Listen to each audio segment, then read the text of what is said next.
Now at 6:30 on WKYT this morning, straight line winds or something stronger. The National Weather Service will be taking a look at storm damage today here in central Kentucky.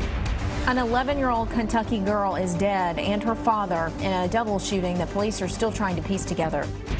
And the parents living an off-the-grid lifestyle are heading back to court today to try and regain custody of their 10 children. Tracking, alerting, protecting. This is WKYT This Morning. Good morning to you. If you're just joining us, there's also been another earthquake in Nepal. We'll have details on that shortly. I'm Bill Bryant. And I'm Rebecca Smith. And back home, I do want to mention off the top here that the Kentucky Transportation Cabinet says pothole repair will be going on today starting at 9 o'clock this morning, going until about 6 o'clock tonight on New Circle Road. So keep that in mind. Actually, that goes from 9 until 3, and then they pick back up at 6 o'clock tonight and go through midnight. So if you have to be out on New Circle today, just keep that in mind. Give you a little break there for rush hour, it sounds like, this morning and this afternoon. All right, much cooler weather out there, and it's drier as well. Let's check in with meteorologist Micah Harris. Yeah, it looks really good, actually. Now we have the clouds overhead. It doesn't look great this morning, but it will toward the afternoon. When I say looks good in the forecast, I'm talking the way it feels, man. It will feel phenomenal, especially as that front's move through. No rain out there. 57 now in Covington, 60s elsewhere, and a lot of that cooler air is funneling on in. You won't feel a big difference there for the kids going out to the bus stop or you heading out to work. It's a pretty mild start today, right around 60, lower 60s. But by the afternoon, you'll start to feel that front roll through, and when you do, the winds will start to pick on up. That's when you know the front's actually moving through. Much nicer. 70 degrees this afternoon, low humidity. All looks well there for the kids going to school and coming home from school, and you to work and from work. But how long does that last? This is actually just below average. I'll show you those numbers coming up in just a few minutes. Okay, see you then. Thank you. Well, cleanup from yesterday's storms is underway in parts of central Kentucky this morning. The National Weather Service will be in Scott County to survey damage there. Stamping ground, the hardest hit community. This is some surveillance video of the storm as it was moving through that area. WKYT's Mark Barber is live there this morning with a closer look at the damage. Mark, good morning. Good morning, Bill and Rebecca. The National Weather Service will try to figure out what caused this damage, whether it was straight line winds or a tornado. They will be focusing on that area hardest hit, as you were saying there in Stamping Ground, along that Highway Kentucky 227 area. That's where the strong winds downed power lines and trees and ripped shingles off of roofs. Emergency management officials tell us that the storm also ripped electrical boxes off the walls of at least 3 homes there. Crews worked for several hours last night on Riley Street to restore power to those affected by the storm. This morning, people are also cleaning up storm damage over in Woodford County, where strong winds snapped 2 trees on Amsden Avenue in Versailles. Neighbors say that the trees came crashing down in just 30 seconds. One fell onto the road, blocking it for several hours, and another crashed onto a house. Neighbors say despite all that damage, fortunately, no one was hurt. Live here in Scott County, Mark Barber, WKYT. All right, Mark, thank you. And don't forget, you can always track severe weather when it's happening, even if you're away from your TV. On WKYT.com, you can take control of our interactive First Alert Defender, zoom right up into your neighborhood or community. You can also download the WKYT First Alert Defender radar app for your iPad or your smartphone if you're on the go. We have some developing news out of Nepal this morning. 2 more strong earthquakes have hit that region. The U.S. Geological Survey says today's 7.4 magnitude earthquake was followed by a 6.3 quake. The first hit near the Chinese border between the capital of Kathmandu and Mount Everest. The quakes come as search teams continue to recover bodies from last month's earthquake that killed more than 8,000 people. So an area so hit hard, and people have had to be out of their homes in the middle of fields basically because they've been worried about this very scenario with another quake or aftershocks. There's been a worldwide response to the initial earthquake, of course, and one would assume that there will be more help arriving. CBS This Morning with the latest on that coming up in a few minutes. And back locally in New This Morning, state police are investigating the deadly shooting of an 11-year-old girl and her father. They were found shot to death last night in Hardin County, and WKYT's Hillary Thornton is at our live desk with the details on this. Good morning. Kentucky State Police say they are investigating this shooting that left an 11-year-old girl and her father dead as a murder-suicide. Around 9 o'clock last night, emergency crews responded to a call of multiple gunshot victims in the 300 block of Willow Crossing Court in the Vine Grove community, which is near Radcliffe. When officers arrived, they say they found 49-year-old John Jonas and his 11-year-old daughter lying in the side yard of a home. Kentucky State Police and the Hardin County coroner were then called in to investigate the shooting. Now again, while this investigation is ongoing, troopers say all preliminary findings indicate they are dealing with a murder-suicide. Autopsies for both Jonas and his daughter are scheduled for later this morning at the State Medical Examiner's office in Louisville. At the live desk, Hillary Thornton, back to you.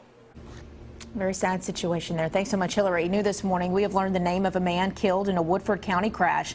The coroner says 34-year-old Justin Jelinski of Lexington crashed his motorcycle into a telephone pole last night on Old Frankfort Pike. He died at the scene. Investigators think that speed played a role in the crash. Despite storms in the area, they say the road was dry at the time. The time is coming up on 6:36 on WKYT this morning, and we are now just 1 week away from the 2015 Kentucky primary, and the race for governor continues to heat up. The 4 Republicans running for Kentucky governor debated last night on KET's Kentucky Tonight. Abuse allegations against James Comer made by a college girlfriend came up during the debate early on. Comer again denied the allegations. Both he and Matt Bevin have blamed Hal Heiner's campaign for pushing the story, which Heiner denies. And it's unfortunate that something like this would come out 2 weeks before the primary. I've been in politics for 15 years. We've never heard anything like this until the day that I filed for governor. We've had no involvement whatsoever in the fact that this young lady felt the need to come forward. We've had zero involvement. Never met her, never talked with her. Up until about a month ago, we were having good civil discourse.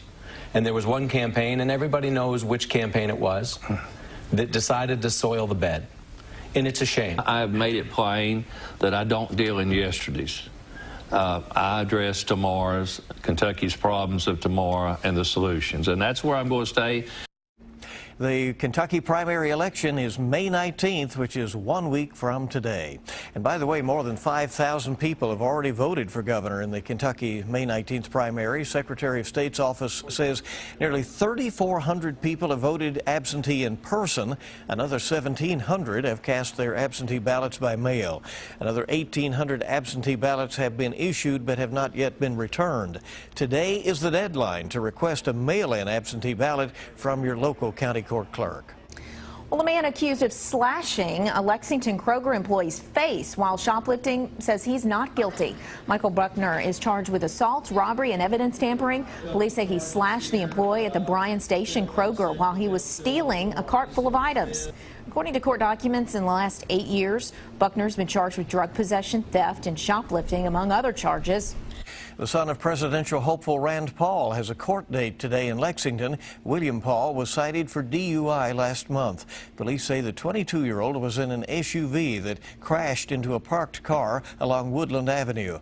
An officer said that Paul reeked of alcohol, had slurred speech, and was belligerent. He was not taken to jail. Instead, he went to the hospital because of a facial injury. His father, and U.S. Senator from Kentucky, has not commented on the case. Well, friends are remembering a Morehead State University football coach who lost his battle with cancer. Craig Mullins died yesterday. He was 45 years old. Mullins was the offensive coordinator and quarterbacks coach at Georgetown College for 16 seasons before spending the last 2 at MSU. Mullins leaves behind a wife and 2 sons. A fund has been set up for his family. You can contribute if you're interested through Whitaker Bank in Georgetown. Well, this morning, a Madison County escapee is back behind bars. The jailer says 27-year-old Alexandria Smith was arrested last night at a Richmond motel.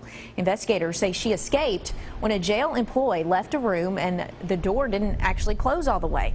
Once out of the room, Smith made it outside through an open garage door. She's now facing additional charges. A Western Kentucky family claiming to live an off-the-grid lifestyle will not be regaining custody of their 10 children at least this week. The kids were taken away from Joe and Nicole Nogler last week after the state determined that their living conditions are unsafe. The Breckenridge couple, who is expecting their 11th child, will argue their case again in court today. Their case has gained some international attention. Companies like Google, Nissan, Mercedes-Benz, and Audi have been testing out self-driving cars on California roads. I'm just not too convinced of this one. I don't know. It seems a little freaky. And since September, the state DMV says 4 of 48 vehicles have gotten into accidents. So maybe I'm onto something. Google says the accidents were minor and its cars were not at fault. Companies were legally required to start reporting the crashes last fall in order to get permits to test cars on public roads. I'm suspecting it could take a little bit of time before we see those here in Central Kentucky. Right, but you know, I interviewed the chief traffic engineer on Kentucky Newsmakers last weekend, and she said we're beginning to think about this. Well, yeah, well, and Lexington is, you know, one place that is more technologically focused in terms of the economy. So, you know, we actually could probably see this. I take that back. Sooner than other Well, we'll towns. see. You know, she said she'd been a traffic engineer 12 years and maybe 12 more years, and that may be what we have going on out In there. her lifetime, it sounds like. 6:40 is the time on WKYT. All right, let's check to see how all the driver-full cars. Yeah, I tried. Let's go out to Officer Don with live drive traffic. He can drive about anything, you know. Good morning.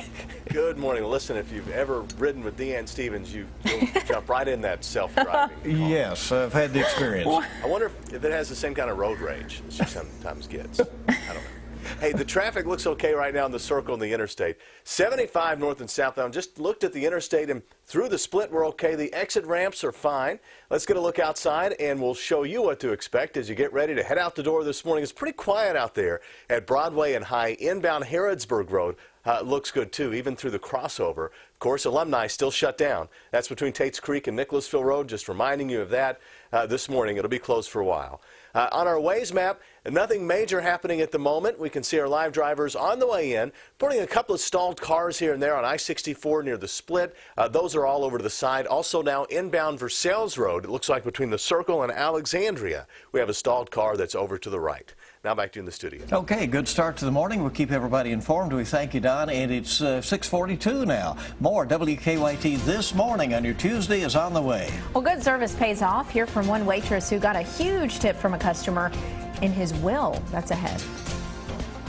Things look pretty good outside. A few clouds still laying around, but that front is on its way, and it will drop us right back down toward average. Well, what is average? I'll show you these nice temperatures coming up next.